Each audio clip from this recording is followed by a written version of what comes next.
मित्रों, नमः शिवाय। मैं ज्योतिष दवक पंडित देवेंद्र द्विवेदी मध्य प्रदेश से। मित्रों, हमारे YouTube चैनल ज्योतिष संजीवनी में आप सभी दर्शकों का स्वागत है, अभिनंदन है। दर्शकों, बीज मंत्रों की चर्चा मैं आपसे कर रहा हूँ। आज मैं मंगल बीज मंत्र की चर्चा करूंगा और उसे कैसे किया जाए मैं आपको व्हाट्सएप के माध्यम से बताऊंगा। 12 लग्न की कुंडली होती है। मेष लग्न, वृषभ लग्न, कन्या लग्न, तुला लग्न, वृश्चिक लग्न, कुंभ लग्न, मीन लग्न, इस प्रकार से 12 लग्न की कुंडली होती है और 7 ग्रह होते हैं, रवि, चंद्र, मंगल, बुध, गुरु, शुक्र, शनि, जो पिंड ग्रह हैं, और 2 छाया ग्रह होते हैं, राहु और केतु।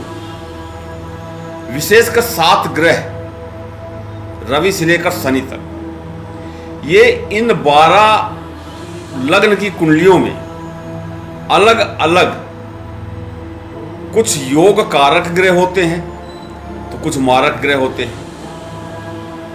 और ये जो 9 ग्रह हैं, इन 9 ग्रहों का प्रभाव, इनकी जो ऊर्जा हमें प्राप्त होती है, ऊर्जा नकारात्मक हो सकती है, सकारात्मक हो सकती है, जिसे कुंडली के माध्यम से यह जाना जा सकता है। कुंडली 12 लग्न की है, उसमें कुछ ग्रह योग कारक रहते हैं और कुछ ग्रह मारक रहते हैं। अर्थात जब जन्म कुंडली के अनुसार योग कारक ग्रहों की महादशा, अंतरदशा, प्रत्यंतर दशा चलती है तो उनके शुभ परिणाम प्राप्त होते हैं। और मारक ग्रहों का जब हम देखते हैं, मारक ग्रह की महादशा, अंतरदशा चल रही है तो वो अशुभ परिणाम देने वाले होते हैं। पर हमें जीवन में प्रत्येक दिन, प्रत्येक समय, प्रत्येक माह, आने वाले प्रत्येक दिन शुभ ही चाहिए। हमें अपने जीवन में सुख, समृद्धि और स्वास्थ्य चाहिए। बीज मंत्र, इन बीज मंत्रों के माध्यम से हम योग कारक ग्रहों को बली बना सकते हैं, मजबूत बना सकते हैं। उनके परिणाम यदि हम कम प्राप्त कर पा रहे हैं या नहीं मिल रहा है हमें, तो हम उनके शुभ परिणामों को प्राप्त कर सकते हैं थोड़ी छोटी छोटी सी साधना करके। और जहां मारक ग्रह हैं, उन मारक ग्रहों को भी हम शांत कर सकते हैं। जो अशुभ है उसकी डिग्री खत्म करके, उसका पावर खत्म करके मंत्रों के माध्यम से, और हम विजयी हो सकते हैं, अपने जीवन में अनुकूलता ला सकते हैं। आज मैं आपसे बातें करूंगा। हमेशा एक प्रश्न आता है, आप सभी लोग एक प्रश्न किया करते हैं कि हमारी योग कारक ग्रह की महादशा चल रही है किंतु उसका परिणाम जो है हमें प्राप्त नहीं हो रहा है।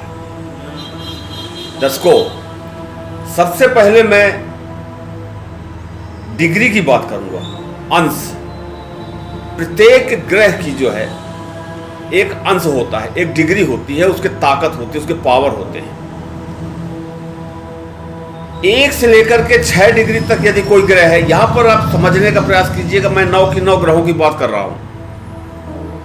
अब आपकी जन्म कुंडली में कौन कौन से योग कारक ग्रह हैं और कौन कौन से मारक ग्रह हैं, ये तो कुंडली का अध्ययन करने के पश्चात ही जाना जा सकता है।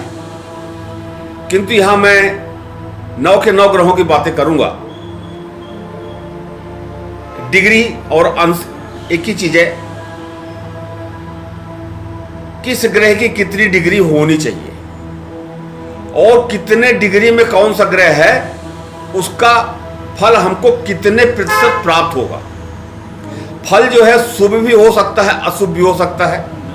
योग कारक ग्रह होगा तो शुभ फल होगा, मारक ग्रह होगा तो अशुभ फल होगा। सीधी सी बात है। 1 से लेकर के 6 डिग्री तक 25% शुभ या अशुभ परिणाम मिलेगा। 6 से लेकर के 12 तक 50% शुभ या अशुभ परिणाम मिलेगा। 12 से लेकर के 18 तक 100% इसका परिणाम शुभ या अशुभ फल प्राप्त होगा। 18 से लेकर के 24 तक 50% इसका लाभ हमें मिलेगा या हानि हो मिलेगी, और 24 से लेकर 30% तक फिर से 25%। अर्थात ग्रह को पूर्ण बलि होने के लिए 12 से लेकर के 18 डिग्री के मध्य होना चाहिए। 15 डिग्री मध्य का जो अंश होता है वो अति उत्तम होता है योग कारक ग्रह के लिए। ये तो डिग्री हो गई, जो ग्रहों का हमें बल मिलता है, हमें जो ताकत मिलती है, उनका जो लाभ मिलता है, उसकी चर्चा किया मैंने आपसे। चलिए अब ये देखते हैं कि योग कारक ग्रह की डिग्री पहले आप जरूर देखें, उसके बाद उसका मंत्र जाप करें, उसे पॉजिटिव करें, और जब वो पॉजिटिव होगा तो अपना फल देना चालू करेगा। और कोई मारक ग्रह अगर परेशान कर रहा है, समस्याएं खड़ी कर रहा है, उसके लिए भी बीज मंत्रों का सहारा लेकर के और बीज मंत्र से उसकी शांति की जा सकती है, उसकी डिग्री को कम किया जा सकता है। और जब डिग्री कम हो जाती है, अंश कम हो जाता है, तो वो ग्रह कमजोर हो जाता है, और कमजोर ग्रह किसी भी प्रकार का शुभ या अशुभ फल देने में असमर्थ हो जाता है। ये बिल्कुल सत्य है। अब बीज मंत्र, मंत्र तो 7 करोड़ हैं, एक से एक बड़े मंत्र हैं, पर बड़े मंत्र कुछ लोग नहीं कर पाते, जो पूजा पाठ में कम ध्यान देते हैं, नहीं कर पाते, या संस्कृत उनसे नहीं आती, समझ में नहीं आ रही है, तो कहीं ना कहीं त्रुटि होने की एक शंका सी बनी रहती है। किंतु बीज मंत्र एक एक अक्षर 2-2 अक्षर के होते हैं, यदि उनका जाप किया जाए तो त्रुटि होने की संभावना खत्म हो जाती है, और फल जो है उतना ही प्राप्त होता है जितना बड़े मंत्रों में होता है। बीज मंत्र जैसे ऐं, ह्रीम, क्लीम, श्रीम, इस प्रकार से जो छोटे छोटे बीज मंत्र होते हैं, इनका जाप जो है अति लाभदायक है। बीज मंत्र होते क्या है? एक बरगद का जो विशाल वृक्ष होता है, उसका बीज आपने देखा होगा, छोटी सुपारी के बराबर होती है, और उस बीज के अंदर इतना बड़ा विशाल वृक्ष जो है वो छिपा हुआ होता है। इसी प्रकार से छोटे छोटे बीज मंत्रों में अथाह ऊर्जा भरी हुई होती है, और जब उनका हम जाप चालू करते हैं, प्रारंभ करते हैं, तो उसका फल जो है हमारे जीवन में मिलना प्राप्त हो जाता है और हम धन्य हो जाते हैं। तो इस तरफ ध्यान न दे करके मैं तो आपसे यही कहूंगा कि जब मंत्रों की बात आए तो आप बीज मंत्र का सहारा लेकर के और किसी भी ग्रह को पॉजिटिव कर सकते हैं, किसी भी ग्रह को शांत कर सकते हैं। आज मैं आपसे मंगल बीज मंत्र की बात करूंगा। ज्यादा बात करने में वीडियो बहुत लंबा हो जाएगा। मैं इस वीडियो में साधना नहीं बता पाऊंगा, अतः आप जानना चाहते हैं कि किस बीज मंत्र का जाप करें तो मैं आपके व्हाट्सएप में पूरी विधि आपको दे दूंगा। उसमें कोई सामग्री नहीं है, सिर्फ मंत्र है, बैठ करके आपको करना है। अब प्रश्न उठता है कि मंगल बीज मंत्र, मंगल आपकी कुंडली में योग कारक हो या मारक हो, दोनों परिस्थितियों में मंगल ग्रह का बीज मंत्र का जाप करके और मंगल को अनुकूल बनाया जा सकता है, उनके शुभ फल हम प्राप्त कर सकते हैं। इसी प्रकार से योग कारक ग्रह और मारक ग्रहों को ध्यान में रखते हुए, देखते हुए, उनके अंश को ध्यान में रखते हुए हम रत्नों को भी धारण कर सकते हैं। रत्न लेकिन लैब टेस्टेड होने चाहिए, एक विश्वसनीय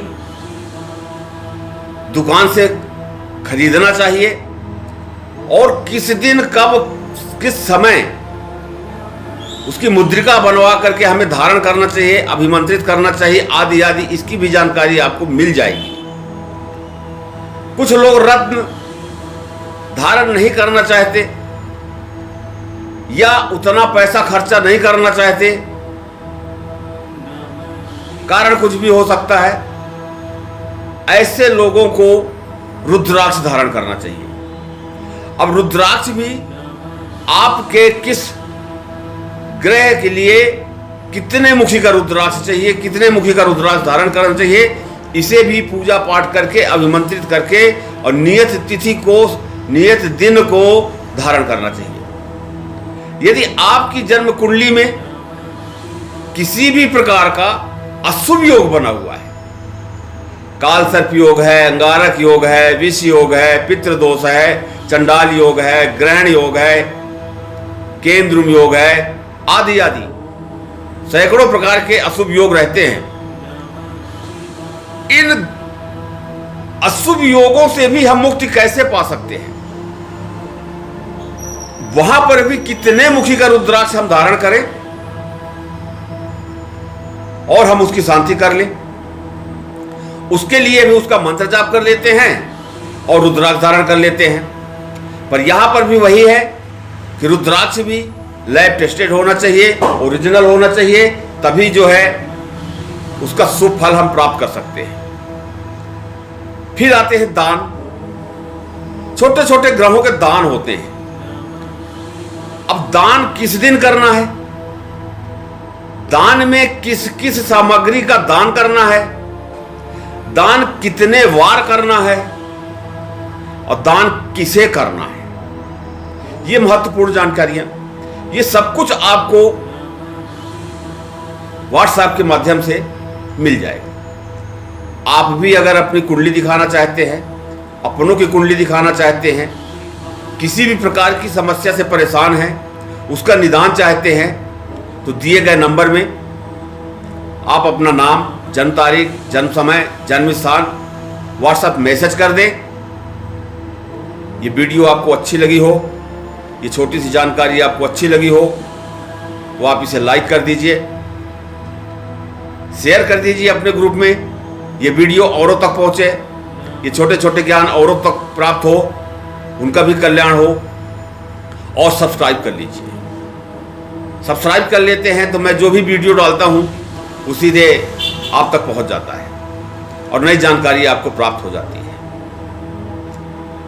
इसी वाणी के साथ मैं अपनी वाणी को विराम देता हूं। आपका जीवन सुखी मंगलमय हो, सुख समृद्धि स्वास्थ्य आपको प्रदान हो।